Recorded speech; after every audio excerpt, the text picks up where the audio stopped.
Good morning. My name is Eric Christopher Webb, and I'm the Director of Communications and Public Relations at the Lincoln University. We are assembled this morning on the campus of the Lincoln University, the nation's oldest and first degree-granting HBCU, to announce the new head coach, football coach of the Lincoln University Lions. This morning we will have remarks from the Athletics Director, Ms. Dianthia Ford Key, the Lincoln University President, Dr. Robert R. Jennings, who will also introduce the new head coach and then also the head coach. We ask that any reporters reserve any questions till the end. Ms. Ford Key. Good morning. I would like to welcome everyone to the press conference and thank you for taking the time out of your schedule to welcome our new head coach to the university and the community.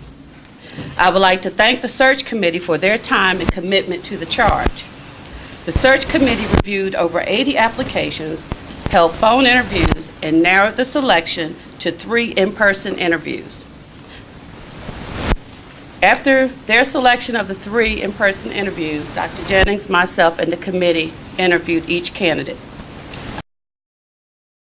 And excited about our future of the football team. With that said, our 13th president, Dr. Robert R. Jennings, will introduce our new head football coach. Thank you. Thank you, Dianthia. Good morning. Good morning. Oh, y'all can do better than that. Wake up. Good morning. Good morning. Good morning. Oh, that sounds so much better. Sounds so much better. You're on Lions country. You know, we got a better roar than that. Let me take this opportunity this morning and say how much it is an honor and a pleasure for me to announce the new head football coach and leader of the Lincoln University Lions football program. We are delighted this morning. We recognize the fact that this gentleman stands in the footprints of the legendary coach and former Pro Football Hall of Famer Fritz Pollock, who once led our Lincoln Lions, as well as the legendary actor, social activist, lawyer, and athlete Paul Robeson, who also served as Pollock's assistant coach prior to Lincoln's suspending his football program for 48 years. Since the return of football in 2008 and moved to NCAA Division II and the Central Intercollegiate Athletic Association in 2010, the Lincoln University has experienced all the growing pains of building a new football program from virtually ashes. However, I'm confident that the Lincoln University has now selected the perfect candidate to move us forward.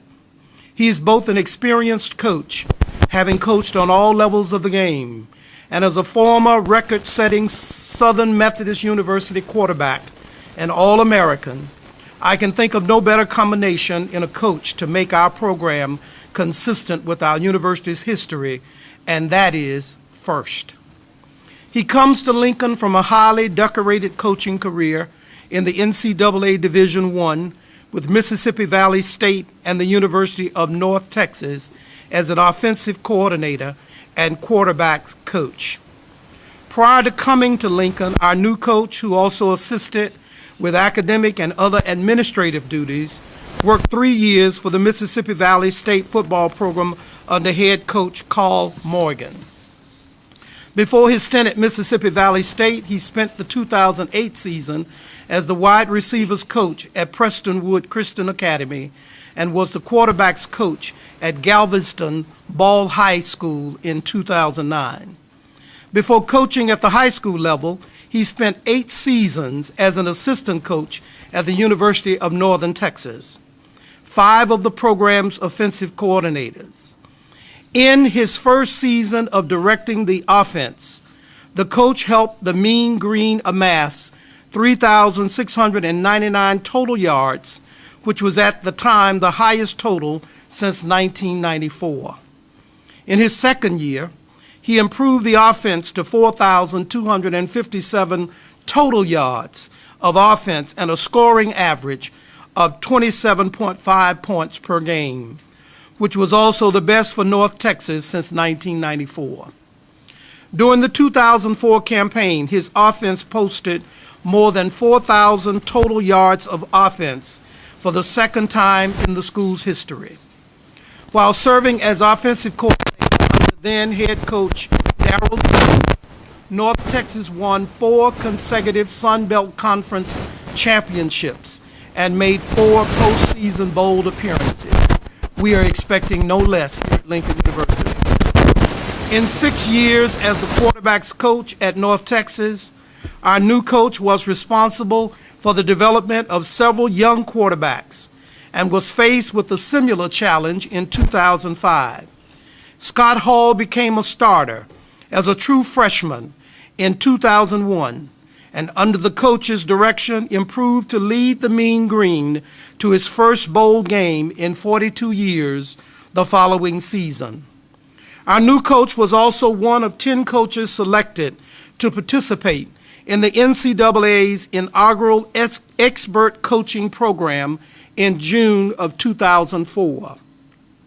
The program was created for ethnic minority football coaches with at least 6 years of experience to help in the development of minority coaches. He was chosen again in 2005, unprecedented. He also participated in the NFL Minority Internship Program, spending time with the Green Bay Packers. A 1997 graduate of Southern Methodist University as a player, he led the Mustangs to a 6-5 record, the school's first winning season since 1986. He concluded his Southern Methodist University career as the school's leader in total offense with 7,437 yards and as the school's 4th all-time leading passer with 5,640 yards. He is the only player in SMU's history to pass for 5,500 or more yards and rush for at least 1,500 yards. He had 30 career passing touchdowns and 27 career rushing touchdowns for a school record 57 touchdowns produced. In 1994, he was one of 11 players in the country selected to the College Football Association's All-American team. That season, he was also named a second-team All-Southwestern Athletic Conference pick after finishing 13 in the nation in total offense, 237 yards per game. And in 1996, he was named Western Athletic Conference Mountain Division Player of the Week after a 23-10 win over Arkansas. Ladies and gentlemen, my fellow Lions, please allow me to introduce this morning the new head football coach of the Lincoln University Lions football team, Coach Ramon Flanigan. Let's stand. Welcome. Delighted to have you.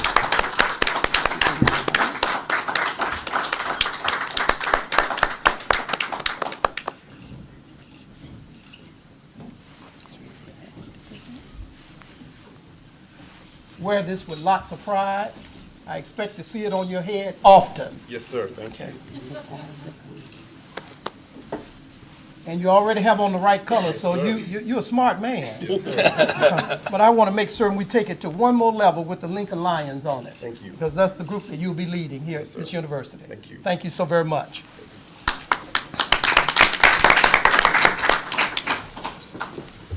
Hello, Lion Nation. Hello. I'd like to first thank Dr. Jennings and Ms. Ford Key. Interesting call. I call her Coach D, but today it's official. Mrs. Ford Key. One of the things that was very interesting and intriguing about this position is the core leadership, which I shared with both of them, that is dynamic at this university. And you listen to Dr. Jennings, and he reminds me of Jerry Jones. He's going to be the Jerry Jones of the East. High expectations, which that's good, because there's no one that's going to place higher expectations on myself than I will. I can't say enough about Coach D. Ms. Ford Key, it's Coach D again. Dynamic leader. She reminds me a lot of someone that I've been nurtured and groomed for 38 years, hardworking and diligent, which their trust in me to lead this program says a lot, because they've accomplished things at every level, and that's one of the things that I think was most important for me in being interested in this job, is that I have great leadership above me. The search committee, led by Dr. Walton, I'd like to thank them for not messing it up. Getting this deal done right. It's been a wonderful deal. From the moment I talked to Dr. Walton, I felt the warmth that I've continued to feel throughout this university, and they did a good job of doing a very, very thorough process, but also making everyone feel like this is a place that you'd want to be. I'd like to recognize and thank some people who made this all possible. Starting first and foremost with my parents, my mother and father, who are here today to share this experience with me. It's been a long journey. It's been a fun journey. Football has given me a lot. Football's taken a lot from me. Probably the best thing about my entire life is I've been able to be successful because my parents allowed me to have a support system that's unmatched.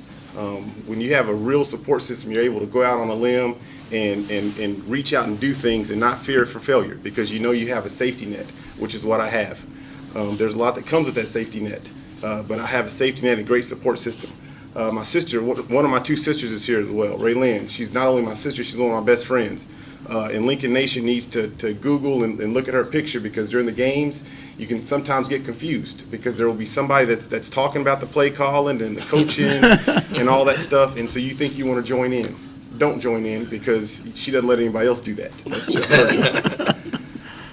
job. My family. Like I said, my support system from the day I was sitting on the bench, B team, not a big time football player like Dr. Jennings thinks I was. Always treated me like I was, and that's one of the things that instilled in me the confidence and the ability to go out and do the things that I've been able to do, and I cannot thank them enough for that. I've got a group of friends, core friends. I don't have a lot of friends, and I joke about it, but that's on purpose because my friends are genuine. One of them is here today, Byron Lacey, but I've got 4 guys that I talk to all the time, and I can tell them anything, and I do tell them anything, which is one of the reasons I won't ever get to run for political office, because I can tell them things, and they can tell me, Ramon, that's stupid, Ramon, that's good, let's go get them. And good and bad, up and down, they've been there together. Mr. Mike Scott, who's not here today, had a traveling engagement. Brett Alexander, Kevin Shepard, people like that. And I'm a person, I'm going to name names. When people invest in me, I love telling you that I appreciate you. I don't think that happens enough in our society. And one of the things that when I get through, I'm secure enough in myself, I can tell people I like you. I can tell people that you've invested in me and thank you. That's one of the things that I was able to do growing up in the environment that I was growing up in. And that's how I'm secure and able to be successful in a lot of things. Also, some coaches that invested in me. At every step, I can remember every coach from BJ to Mickey Miller, Scott Carmichael, on through to Wayne LeBlue, Tom Rossley, Coach Darrell Dickey, Mike Cavan, everyone that's invested in me because I've taken something from all the people that I played for. I was lucky and I was blessed because I've never played for a coach that did not invest in me personally and did not have my well-being at the forefront. I've seen coaches that's not their goal, and I was blessed at every level to have coaches that did that. Coach Dickey's one of the ones that I played for and also coached for, who everything that I am in this profession is because of him.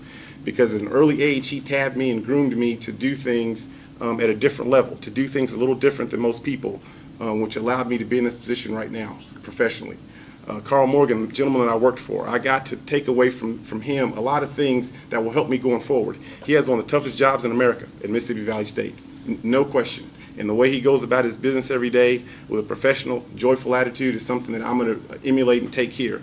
Because the one thing that we can control is our attitude.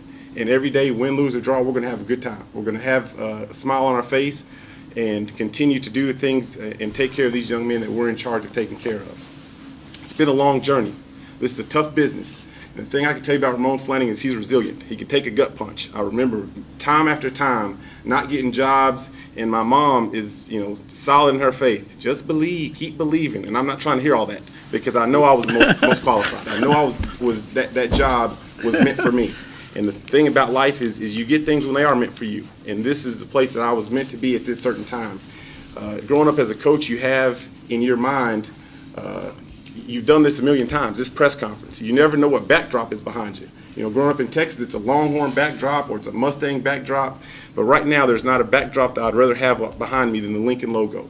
Because at this point in time in my career, this is the best place. I would not rather be any place in the world than right here, right now, with the people that are in this room.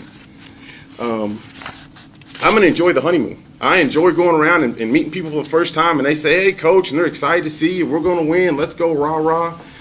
People that know me, this is probably close I'll get to a real honeymoon because I doubt I'll ever get married. So I'm going to enjoy this one. I'm going to enjoy the moment.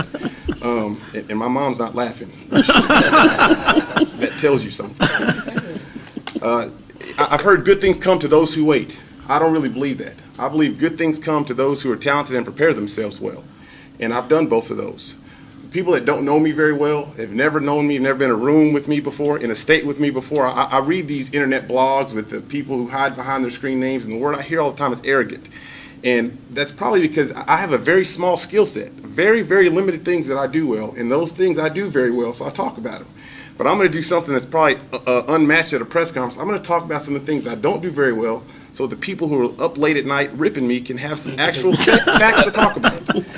First thing, I cannot dance at all. No parts of me can dance. I cannot sing. I don't know anything about cars. I'm losing my hair at a rapid, alarming pace, and I will beat a child and we unmercifully until their parents make them go home. Okay? Those are some things, those are the facts. So they can blog and post about that.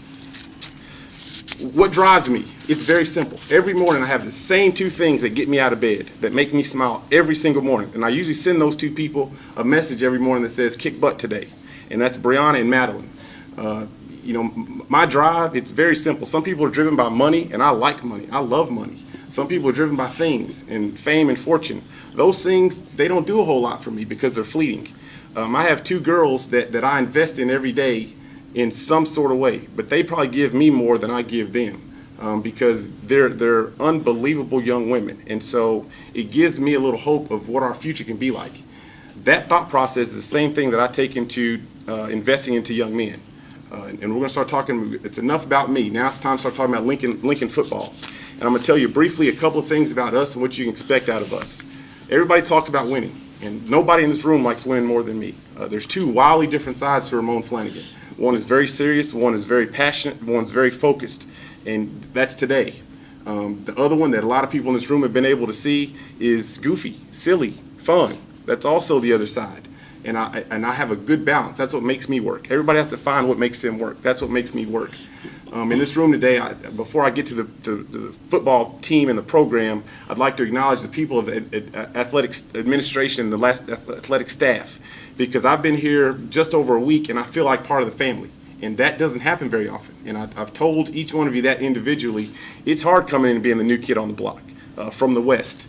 And everybody here has embraced me, and I appreciate you guys taking the time out to be here. And just like y'all invested in me, and I've told each one of the head coaches I've been able to meet with, I want to be the biggest fan at the game. I will be the person, you know, with the face painted, whatever we need to do, because we're a family here, and you guys have done that, and I thank you very much for that. Lincoln football. Lincoln football is not going to be for everybody, and I told our players that the other day. To be a Lincoln football player, you're going to have to be special. You're going to have to be different. That doesn't mean you have to be 6'4", 300 pounds, and can run a 4.4. But the things that we're going to expect, we don't have rules. We have expectations. I expect a Lincoln football player to be awesome in the classroom. Not show up in the classroom, awesome in the classroom. I want to excel in the classroom. I want to excel in the community, and I want to excel in the football field. That's tough to do. Those young men are tough to find. And one of the things I tell everybody, and this is where I get that arrogant tag, I did that. That's how I know that they exist. You can be off the charts in the classroom. You can be off the charts in the community and be a leader in the community. It can be off the charts on the football field. They're hard to find, which that's why they pay us a lot of money to go recruit. And we're going to find them, kids that fit in here, young men that fit in here. What they can expect from us, from our staff, is they can expect us to put their well-being at the first and foremost of everything we do. Every decision that we make is going to be for the betterment of our student athletes. Their safety. Make sure that they have a great experience in college. Everybody's not lucky enough to go to college, and even fewer are lucky enough to play college football at this level. And the thing that we're going to have to do at this university is we're going to have to bridge the gap and let it be one family. The faculty, you know, when we do our next press conference after our CIAA championship, I want a lot of faculty in here, because they've got to understand that we're a complement to them. We're here for higher education, and the better our football team is, the better our track programs are, the better our basketball teams are, the better our university looks, you know, at a global level, which helps everybody. And that's part of my mission. That's part of our mission, is to bridge that gap and to get that communicated well. We're going to be a physically tough football team, a mentally tough football team. We're going to take pride in doing the little things, because those are things you can control. We're going to compete every day. We're not going to compete the 11 Saturdays out of the year. Everybody competes then. We're going to compete every day of the year, because that's how you win championships. It's not by showing up on Saturday and flipping some magic switch. Every day when I get dressed, there's not a Superman costume underneath here. I'm only one person. Winning is a process. I've been very, very lucky to be around some people who are very good at what they do. Nick Saban's, Tony Dungy's, and I listen because they're successful. And the thing I always tell people is Nick Saban's one of the hottest football coaches in America right now. Cannot do any wrong. 5, 6 years ago, he was in Miami, Florida, and got run out of town. Very simple reason, because the process failed. Instead of signing Drew Brees to be their quarterback, they signed Dante Culpepper, and the rest is history.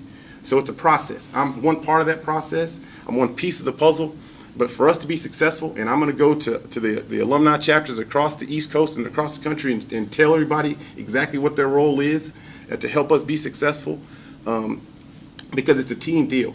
You know, this is not an institution that has unbelievable amounts of funding and scholarships and all those things. That does not mean we can't be successful. What it means is we've got to bond together and have a unified effort and have a team goal. So when we succeed, we succeed.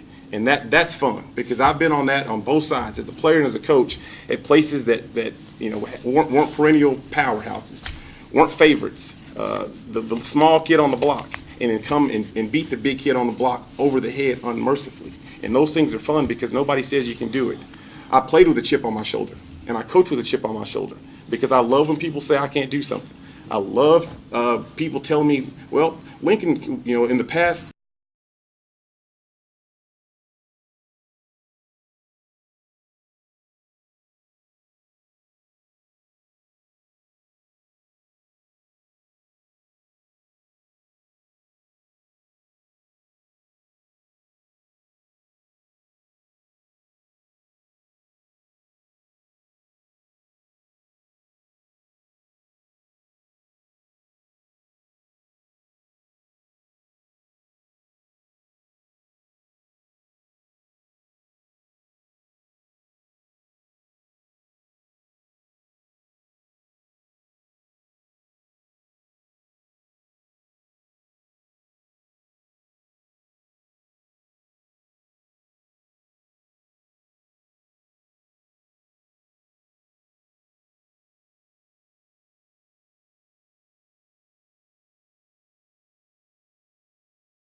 let us, go to school late the next Monday because it's such a big win, whatever it may be. Those are things, those are memories that it takes time to create. I see, Doctor, I've got great periph. He was trying to drop that as he went along. But that's not going to work here. Out of my periph. Brianna gets that. And those are things that come with a football program. And it's going to take time. The thing about changing the culture is it takes one person. You know, we have a great leader that he's dynamic. You know, he goes out and he gets out in front. And when you have leaders that do that, you got to either follow and keep up or you get left behind, which is good. And that's transparent in everything that we do here. And so changing the culture, that probably is the toughest thing. And for me, I've been lucky enough to go through that process at every level. As a player at North Texas, at SMU, I'm following a death penalty when, you know, there was not a good football culture. At North Texas, when there was no football culture. And in Mississippi Valley, at a place that hadn't won a championship in 62 years. And so I understand the things that come with that. And a lot of that, you know, my passion, my joy, you're not going to take it. So my optimism will not be abashed or knocked off by what we can't do. Coach, from your experience, how much catching up this first year are you going to have to do since you're coming in after the spring game, the spring practice? Yes, sir, a ton. You know, and the good thing for me, I think, not being married is I can dedicate a whole. I don't sleep very often, and there's a lot of work to be done. The good thing about it is I have a couple of guys on the staff that are dynamic. We're going to get some more guys on the staff that are hard workers, because for me, that's a good thing. We're going to get into schools in the next couple of weeks and start sharing our vision, our plan for where we see Lincoln football going in a year. And I'm not a guy that says, oh, we came in late, so this year doesn't count. I've got 22 seniors in that locker room that I talked to last week. This season does count. We do expect to win this year because we expect to win every year. And so we're going to have to work even harder than we normally will to catch up. And once we catch up, we'll be ready to go this season. You mentioned staff. Do you have a staff? Are there any holdovers? Are you bringing some people in? It's still in the works, but there's some guys on the staff that I have a lot of respect for. I have a lot of respect for Coach OJ because the first staff is very tough. Because you're doing everything fresh. You know, you make mistakes, you have things that you have no control over, and they've done a good job of getting a good, firm foundation for us to build on in the future. And that's one of the things that I don't mind saying, because I see the remnants of some good things that have happened here. We've got to continue doing those good things and do even more good things in the future. The thing that's been very, very humbling about this experience is the amount of phone calls, emails, and text messages I've gotten of people that want to be here. And there's two reasons they want to be here. I think they have belief in what I do, what I'm about, what I'm going to do, and they also have a belief in what can be done here, what amazing things can be done here. And that's one of the good things about Lincoln is we're going to be setting history. You know, the basketball team, everything you're doing that's positive, you're setting history, because there's not a lot of history, you know, in the past, which that's kind of good. And so that's the thing we're going to sell to coaches, to players. You have a chance here to be a part of something special, be a part of history. And as a player, that you know, the things that he read, there's nothing like being a part of history, because you can't change that. When you do it on Saturdays and you really do it, they can say you're arrogant and you're bald and all these things, but they can't erase the things that you do on Saturdays. They can't erase the things that you do in the classroom. You can't erase the things that you do in the community. And that's what I love about this sport, and I love about athletics.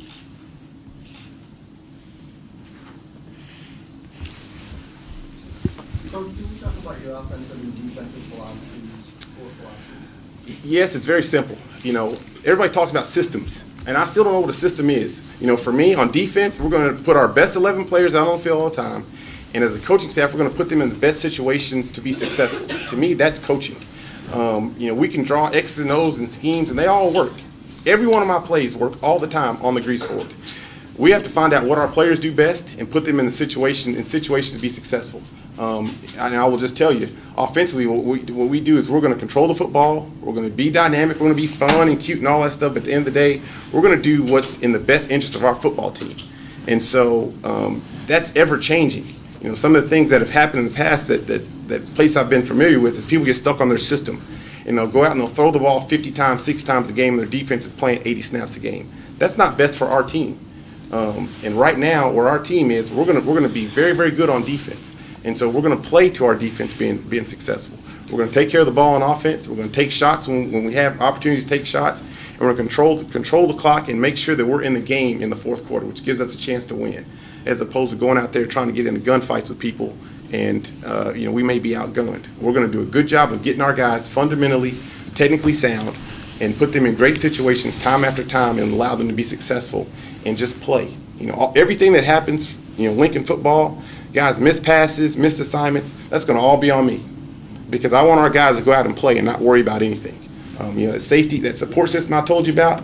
I don't want our players ever to worry about making a mistake. I want them to go out there and play 100%, and whatever happens, it happens. I'll talk to the media afterwards and tell them every week, we weren't prepared well enough, we didn't do this enough, because I want our players to understand that first I have their back, and then second of all, they don't have to worry about making mistakes, because you're going to make mistakes in this game. But you make more mistakes when you're worried about making mistakes. And so I don't want our players to worry about anything except taking care of those three things. And those three things we're going to take care of, which is being good in the classroom, first of all, being great in the community, and then on Saturdays, just turning it loose and letting it go, having fun. It's never good when you're at a press conference and your daughter yawns on the front row. It's not good. If there are no more questions, we'll conclude this press conference. Thank you. Thanks to all of you for coming.